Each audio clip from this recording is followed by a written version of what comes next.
The advice I want to give you guys today is on 5 ways to boost your creativity. I've been a photographer for 13 years. I've traveled all over the world. I've worked for clients, both big and small, corporate, personal. I've just done a lot. I've been on a lot of sets. And during that process, I've got burnt out a few times. There were times when I wanted to quit photography altogether because the business part can be difficult. But then also creatively, like I ran into just ruts. I ran into times when I didn't feel like I was being fulfilled as an artist. And I feel like I was lacking creativity. I was lacking motivation and inspiration on what I wanted to accomplish. During those times, I got resilient because I knew I didn't want to do anything else. I knew I couldn't give up on myself. So the tips I'm giving you, I've applied, I do them still. Those are the things that are keeping me motivated and keeping me going. So hopefully these things help you guys out. All right, so the first thing is references.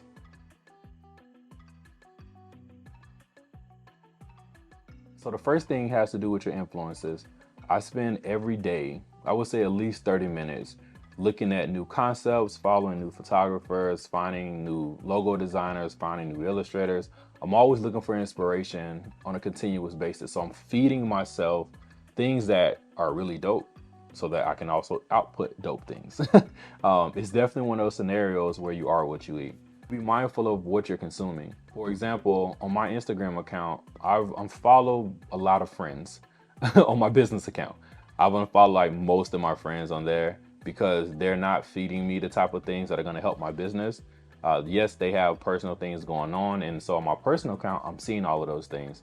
But on my business account, I'm only seeing photographers, retouchers, logo designers, models, makeup artists, hairstylists, set designers. I'm seeing other accounts that just speak to creativity or speak to business. So everything that I'm consuming is all speaking towards what my goals are. They're all feeding into me the things that I want to achieve. When I made that decision, it helped a ton with just my general creativity because I'm constantly seeing creative people. I'm constantly seeing things that I think are dope from dope people. So it's like literally what I'm taking in, I'm able to also produce. So I'm separating the business and the art from my personal life. The other thing that I've been doing for years is collecting and saving what I like as well. So I'm going to show you guys like a screenshot of my Dropbox. I used to actually save everything into my Dropbox by year, and within each year I had it separated by month. I didn't go as deep as separating by concept, but as I just found things, I would just drop it in there. So for a while, I used to find things on Tumblr, or I'll find things on my favorite photographer's website, or I'll take screenshots from wherever, and I would just save everything into these folders. When I want to get that creative boost, I know I can always go to my Dropbox folder. Or if I need references for my clients, I can always go back to my Dropbox folder and see what I have in there. So that was my way of doing it years ago. That ended up transitioning to Pinterest. So now, if you go through my Pinterest account, the public one, I'm going to show you guys the full thing, but you'll see I have hundreds of mood boards. Like I'm constantly searching through Pinterest, constantly saving things, constantly building concepts out for myself, building out stuff for my clients. This has helped me just organize my thoughts. So it's one thing to save everything and to have everything in, one bunch of what you're into, but when you start separating it out, it actually makes things a lot clearer for the actual creative process. It helps you streamline your thoughts, helps you be able to show other people your thoughts, and it lets you have that visual confirmation of what you've been thinking. And again, this is something I do constantly. Like I do this every single day. Even on the days when I don't have shoots, so I'm not coming to my computer, I have my phone, I have my iPad, and I'm gonna be looking for stuff. So I'm constantly doing this. My thing is, the more that I feed myself the things that I'm impressed with or the things that I like, the more it's gonna show up in my work. Point number 2 has to do with community. So one of the things that I've learned that's helped me so much in maintaining my creativity, maintaining being inspired and motivated to continue doing the work that I'm doing is the people that I keep around me. I remember seeing this quote by 50 Cent, and he said, "You know my grandfather told me, you don't get as far as you talk to for no reason. You'll be successful as others that you talk to for no reason." What I mean is, if you spend your day talking to a that ain't got nothing going on, what the kind of information can he offer you? Can he help you learn something? Can he teach you something in the conversation? And that really resonated with me. It made me think like, okay, the people I have the conversations with about nothing will have a big impact on what I'm accomplishing and what I'm achieving.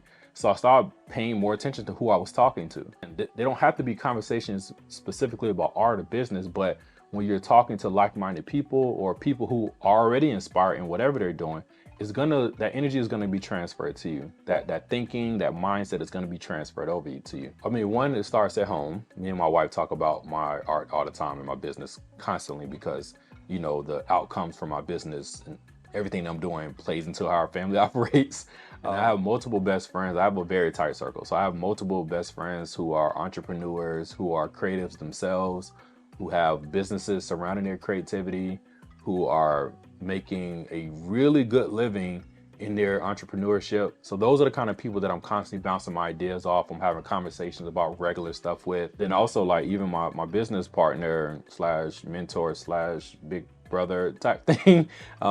He's Dwayne Wade's lead photographer and how I ended up working with Dwayne Wade years ago. We talk about everything. We talk about family, we talk about friends, we talk about health. So it's like I'm bouncing regular life stuff off of someone who is accomplished, who is successful, and who's doing the kind of things that I want to be doing.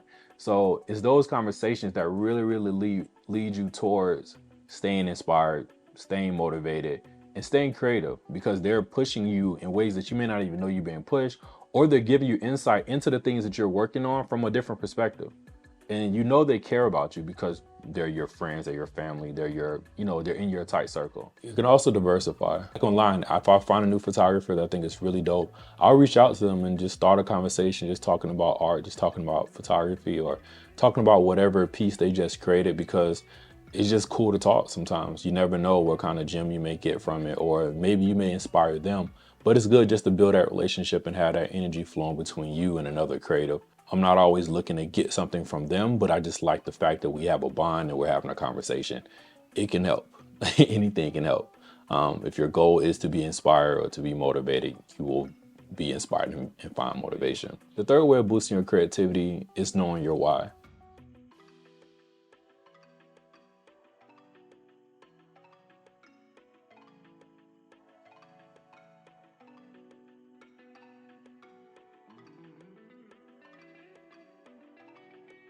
So I'm gonna play you a clip from Simon Sinek, who goes through this concept, but knowing your why has a big influence on what you're doing, why you're doing it, and what's gonna keep you going. So check out the clip. But very, very few people or organizations know why they do what they do. And by why, I don't mean to make a profit. That's a result. It's always a result. By why, I mean what's your purpose? What's your cause? What's your belief?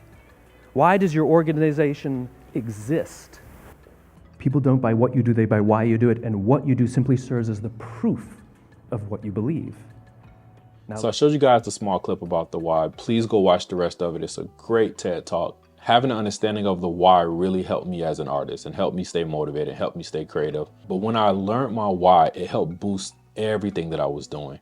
Everything took a step up. My creativity, my productivity, the types of projects I was working on, how frequently I was working, the quality I was able to produce.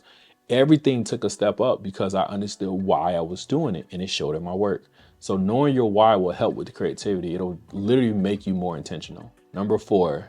So the fourth way to boost your creativity is remove clutter. I do this often. I don't know if I have ADHD. My wife, who's a mental health counselor, says that I might have it, but I haven't been diagnosed. But I know that I work a lot better when things are not cluttered. So this can be people in your life. This can be your camera bag. This could be your office. If you have a home office, this could be your studio. This could be just your general workspace. It could be your car.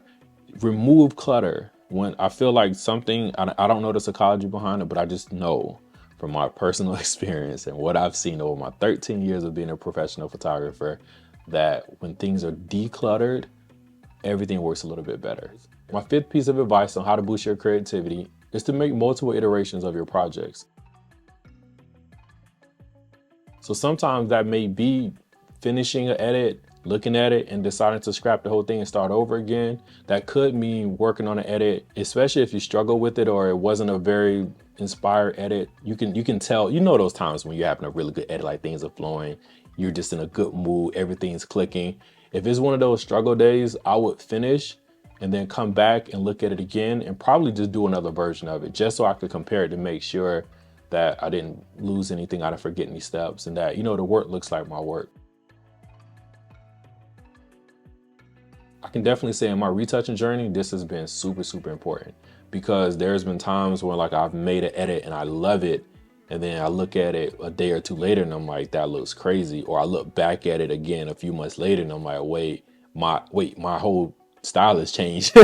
Like I've learned how to do things better. There would be an image on my website that I absolutely love. This is one of those shots that defines who I am as a photographer. I'm completely in love with the shot, but I see an error and I see something that I can fix. So what I'll do is go on my hard drives, find the original source file, and literally walk myself through the steps that I took to get to that point, and then revamp it. And then I'll repost it on my website. It helps my creativity because it also boosts my confidence, because I know I shot it right, but my editing could have been better. And now that my editing is better, let's make another edit. So don't be afraid to start over. Don't be afraid to improve your work. Don't be afraid to make multiple iterations of something that you already love. So there's 5 ways to boost your creativity. So let me know in the comment section below if this video helped you guys out. If you have other ways to boost your creativity that I didn't mention, I know there's a ton of different ways, so I'm completely open to learning. And I want to know what works for you. I mean, we're all artists. We're all trying to figure this thing out together. So definitely share, and make sure you subscribe if you haven't. Like the video, do all the things to help the algorithm boost up the videos. Before I go, I wanted to remind you guys that I offer one-on-one sessions with photographers or creators of any sort. So if you go on my website and you click on the education link, you'll see the services that I offer. I have a one-on-one sit down that I can do with you guys virtually or in person. I can help you set up a photo shoot with my team, with the models that I have access to, hair, makeup, all of that kind of stuff. But then I can come to your photo shoot and be like an assistant or a creative director. So let me know like how I can help you guys out. Feel free to leave me a comment or send me an email or DM on IG, which a few of you have, and I love those. I'm not gonna lie, like I love when people find me on YouTube and reach out to me on IG. Like it's great to know that community is truly being built. So feel free to reach out. I want to be an asset for you guys to help you become better. Thank you again for watching the whole video. I'll see you guys next time.